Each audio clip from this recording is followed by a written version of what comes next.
Hi everyone, today's video I want to talk about why I dislike Nigel Farage more than Keir Starmer. Let's go.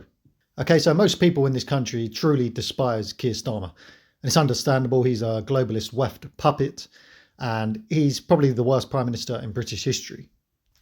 But at the end of the day, as I've said before, our problems are much higher and bigger than just Keir Starmer. It's not this idea that if we get rid of Starmer, everything will be fine. No, that's a load of nonsense because Boris was a disaster. Rishi Sunak was a disaster. Tony Blair was a disaster. And all of our leaders are subject to either the European Union or the WEF type elites. And they're either radical Fabian communists or WEF puppets. So whilst we can hate Keir Starmer, ultimately it doesn't really matter who is our leader in our current system of the Uni Party. And this brings me on to why I despise Nigel Farage so much. In that the uni parties are all basically dead now. People have had enough of the Tories, have had enough of Labour, and there's an opportunity for a new party, a new leadership to form. And obviously that vessel was filled by Reform. And Reform had the dream team. It was Nigel Farage, Ben Habib and Rupert Lowe. And then they had other politicians who are very good as well, such as Howard Cox. And they could have brought others in who are more sensible right, people like Dominic Cummings or Suella Braverman. And not only would they have won the next election, because Reform are more probably likely to win the next election, but this would have been a party with the people involved to actually make the changes we need. So it's not about winning elections. Who cares about winning elections? I care about people being in power who are actually going to enact the policies that are going to make our country better than it is at the moment and solve our problems with immigration, with the economy and all those problems, with the Islamification of our country. We need to solve these problems. So I don't care if Reform get in, as they will do. They're not going to solve the problems because they don't care about the Islamification of the country. They're not going to deport the millions of people that we need to deport. Nigel Farage has already admitted this in multiple interviews. He says, well, we can't alienate the Muslim vote and it's not possible to do mass deportations. And you have other people in there like Richard Tice is like, well, I don't care. I'm going to be dead in 30 years anyway, so who cares? So the Reform Party haven't got what it takes. And not only are they not taking in good politicians, such as I said, like trying to get in Dominic Cummings, Howard Cox, these type of people, they're getting in wet Tories, ex-Labour, ex-Lib Dems, just establishment stooges. So they're not going to make the difference and changes that we need. And just look at the party. The party's run by a Muslim and the mayor or candidate of London is also a Muslim. And this is what really frustrates me is that we had the opportunity. We had a dream team. If Nigel Farage put his country before himself, we would really be in a positive state right now because Farage could be the leader with his charismatic nature. He's a good charismatic leader. And then you'd have Ben Habib, Rupert Lowe, who would work on policy, shaping the party, coming up with all the ideas. And then you'd have someone like Cummings who you could bring in, who knows how the system works because he was inside. And he would help shape the country to get rid of the civil servant, to fight back against all the lawfare and all that stuff. So we would have had an opportunity. And this is what frustrates me. It's like Farage cares more about being Prime Minister than saving the country. And he's putting his ego before the country. And what he has also done, he's caused a massive split down the right. So instead of having a great opportunity to solve our problems, where the right is completely split. So you have Reform, who are not going to do what they need to do, controlled by a lot of Muslims and old system characters and stooges. And then you have Ben Habib has started Advance, and then Rupert Lowe has started Restore. And now you also have the emergence of more nationalistic parties, such as the Homeland Party. And you sort of have a big nationalist movement forming. Now, the problems we have here is that Restore and Advance and Reform are all going to split the vote massively. So it's basically destroyed our chances. And then you have the nationalist movements, which are never going to get into power. But also, most of these hardcore nationalist movements lose all credibility when they start banging on about the Jews all day. Everything is about the Jews. They're not nationalist about England. Their ideology is hating the Jews. And I myself, I am a sensible nationalist.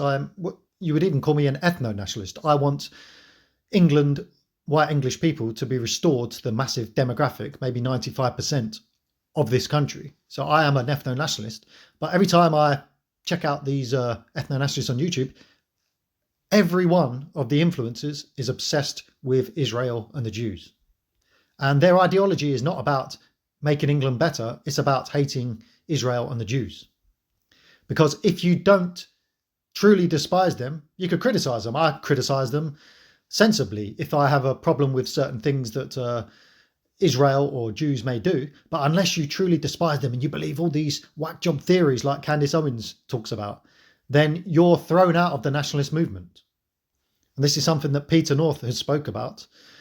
Basically, what I say is that nationalist movement is never going to take off when you have these whack jobs around. This is why the likes of the British National Party failed, and why the Homeland Party was getting some traction, but then they took in the likes of Steve Laws and they pandered to these crazy Zoomers, and they went on about the Jews all day, and they lost all support and the party fell apart. Not to mention that none of them can get along with each other. You know, Steve Laws may talk a lot of sense about the ethno side, even though he's way too extreme and he's another National Socialist sympathiser. He's been in like 4 or 5 parties, and every time he ends up at a party, they collapse because they're whack jobs. And our Zoomer youth have been captured by this ideology. They think they're based, man. I'm based, I'm noticing things. But you're falling for the same old tired theories that have been around for centuries and centuries and centuries. You know, you haven't learned anything new. You're not super intelligent. You haven't been given any hidden knowledge. You're falling for the same propaganda that's been around for, as I said, centuries, maybe even thousands of years. And you even fall for the most basic propaganda by third world Muslims brainwashing you with images of children suffering, despite the fact that it's all been manipulated to control you and to serve their agenda. And you've basically got the same discernment as Candace Owens. And just because you watch a documentary on YouTube doesn't mean it's true. You've probably been propagandized. Like, I remember Zoomer Historian, when he was on YouTube, I watched some of his videos, and he's basically just come up with his conclusion, which is Israel and the Jews are evil, and then he makes his video to suit the agenda. He's not seeking truth. He's not trying to teach you the truth. He's trying to propagandize you because he's been propagandized. And the young people on the right, they're similar to the young people on the left. When I talk to them, you know, these young lefty communists, they think they're really smart, man. We know what we're talking about, climate change, when they're absolutely brainwashed dummies. The same with the young Zoomer right now. They think, oh no, I'm super intelligent. I'm noticing things. No, you're a dummy and you've fallen for propaganda. And you have no spiritual discernment. You know, a lot of intellectuals actually are very smart, but they fall for a load of this nonsense because they have zero discernment, like Academic Agent. He's a intellectual, but he has zero discernment. I followed him for years, and he used to believe in some of the QAnon nonsense. He follows and believes a lot of the rubbish that Candace Owens believes. Like, yes, you can criticize Israel for certain things. We can have sensible conversations. But when you start saying that Israel killed Charlie Kirk, Trump invaded or got rid of Maduro in Venezuela for the Jews. You know, when you believe all this nonsense, you have no spiritual discernment, and you're just, you're blinded by the darkness. And people basically propagandizing you. So the point I'm making is that politically, it's a complete and utter mess. When we would have had hope, we could be sitting here thinking, right, positivity, we're going to get reform in, Farage, Lowe, Ben Habib, all the plans in place. You know, the likes of Lowe and Habib would be working on the policies, and Cummins could be coming in. We could have a lot of hope, and people would be looking forward to things. But instead, we're screwed, basically. There's no real hope. Reform may get in, but they're just going to delay things. So we're looking at, 10 years before there's any opportunity of a sensible party getting into power. And by then, it'll likely be too late. And whilst myself, I believe that ultimately our problems are spiritual. That's why I started this channel, the work of the logos, because I believe we need to overcome our problems with the power of the spirit. Ultimately, as Plato or Socrates said, you can ignore politics, but politics won't ignore you. And politics is the cause of our problems, and it can also be a way out of our problems. But that path has been shut out from us by Nigel Farage's ignorance and selfishness. Okay, so that's just a little rant I wanted to have today. If you like what I'm talking about, please like the video, share it, subscribe if you're new, because as I said, to solve our problems in the UK, we need to use the power of the Spirit, the power of the Logos, the power of Christ, and the love of the Father, the true love of the Father. Not all these fake religious people, but the real spiritually born again in the Spirit of Christ, the Logos, and who have good discernment from the Father and can see through all these whack job theories and come up with wisdom and truth. Okay, God bless everybody today. Goodbye.